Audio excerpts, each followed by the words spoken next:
Friends, कैसे हैं सब। आई होप सब अच्छे से होंगे और आप अपनी प्रेगनेंसी की जर्नी को एंजॉय कर रही होंगी।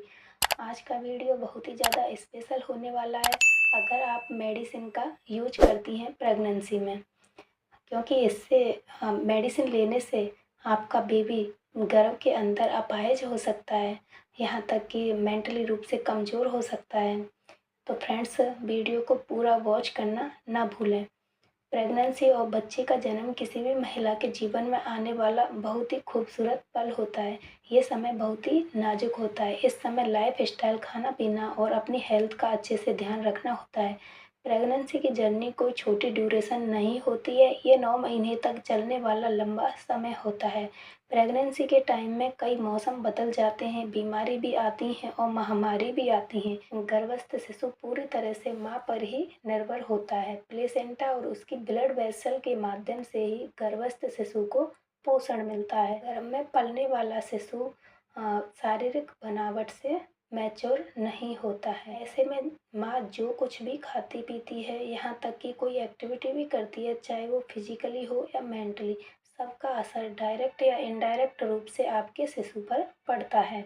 माँ के ब्लड में बहती हुई हर चीज़, यानी हर तत्व आपके गर्भ में पल रहे बच्चे पर प्रभाव डालता है। यानी कि माँ के ब्लड में कुछ तत्व ऐसे भी होते हैं जो माँ के लिए तो सेफ होते हैं, नॉर्मल होते हैं, लेकिन भ्रूण के लिए हानिकारक होते हैं। आपकी प्रेगनेंसी के 3 ट्राइमेस्टर होते हैं, यानी कि 3 तिमाही होती हैं। इनमें से पहले 2 ट्राइमेस्टर यानी कि 6 महीने तक गर्भस्थ शिशु के सभी छोटे बड़े अंग बन रहे होते हैं, उनका विकास हो रहा होता है। इस वजह से इस अवधि में दवाओं के दुष्प्रभाव भी बहुत तेज और घातक होते हैं।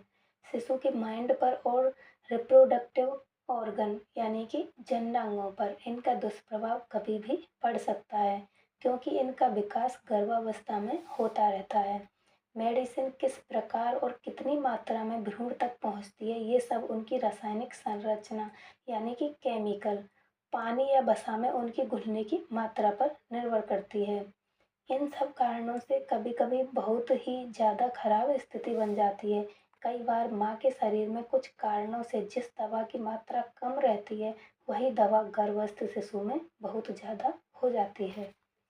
इन सब के बावजूद एक अच्छी बात यह है कि जैसे जैसे गर्भ की अवस्था बढ़ती जाती है, प्लेसेंटा आर पार औषधि यानी कि मेडिसिन के कण जाने की क्षमता भी बढ़ती जाती है। लेकिन साथ ही गर्भस्थ शिशु का भी ज़्यादा डेवलपमेंट होता जाता है। इस वजह से दवा की मात्रा अधिक होने पर भी दुष्प्रभाव कम पड़ता है। मेडिसिन गर्भस्थ शिशु को कई तरह के नुकसान पहुंचा सकती है, जैसे गर्भस्थ शिशु के हाथ पैरों का न बनना, बनते हैं तो वो टेढ़े मेढ़े हो जाते हैं, हार्ट बीट का सही से न चलना, अबॉर्शन हो जाना, दिल में छेद होना, आंतों का न बनना या फिर सिकुड़ जाना, आँखों की बनावट और क्रियाओं पर दुष्प्रभाव का पड़ना, हड्डियाँ न बनना, होंठ और तालू का कटा हुआ होना या फिर पूरा नहीं बनते हैं, मानसिक रूप से कमज़ोर होना, बर्थ के समय बच्चे का डेवलपमेंट या वेट कम रहना, जिसकी वजह से बच्चे को पालने में बहुत कठिनाई आती है। कुछ परिवार वाले या फिर खुद गर्भवती महिला कई बार तो दवा पुराने पर्चों से ले लेते हैं, ऐसे ही ले लेते हैं, पड़ोसियों से पूछ कर भी ले लेती हैं, लेकिन ऐसा करना कभी कभी बहुत ही ज़्यादा घातक होता है। जैसे कि नॉर्मली पेन किलर ले लेते हैं, यानी कि जो दर्द निवारक मेडिसिन होती है वो। एस्पिरिन मार्केट में कई नामों से मिलती है। प्रेगनेंसी में एस्पिरिन लेने से न्यूबॉर्न शिशु को ब्लीडिंग का खतरा हो जाता है। ब्लीडिंग की प्रॉब्लम दवाओं के कारण भी हो सकती है। इन दवाओं से शरीर की छोटी हड्डियों की बनावट में अंतर आ जाता है। कई बार तो माँ को मॉर्फिन, पैथिडीन जैसी तेज पेन किलर दवाइयाँ देनी पड़ती हैं, जिससे बच्चे के जन्म के समय न्यूबॉर्न बेबी की सांस लेने की गति धीमी पड़ जाती है। अगर उस पर तुरंत ध्यान नहीं दिया जाता है तो शिशु की जान भी जा सकती है।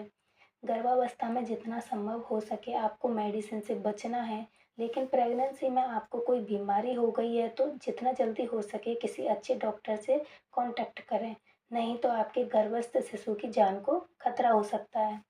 बहुत सी एंटीबायोटिक दवाइयाँ जैसे सल्फर युक्त मेडिसिन या फिर टेट्रासाइक्लिन लेना शिशु को नुकसान पहुंचाता है।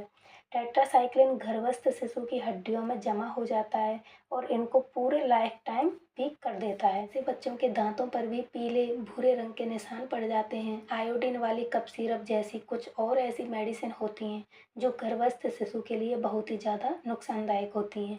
प्रेगनेंसी के समय आपको हेल्दी लाइफस्टाइल अपनानी है और कोई भी बीमारी होने पर किसी अच्छे डॉक्टर से ट्रीटमेंट लेना है। यही एक सॉल्यूशन है दवाओं के दुष्प्रभाव से बचने का। ये जिम्मेदारी गर्भवती महिला की होने के साथ साथ आपके परिवार वालों की भी उतनी ही है, जिससे वे एक हेल्दी और सुंदर शिशु का अपने परिवार में आने पर वेलकम कर सकें।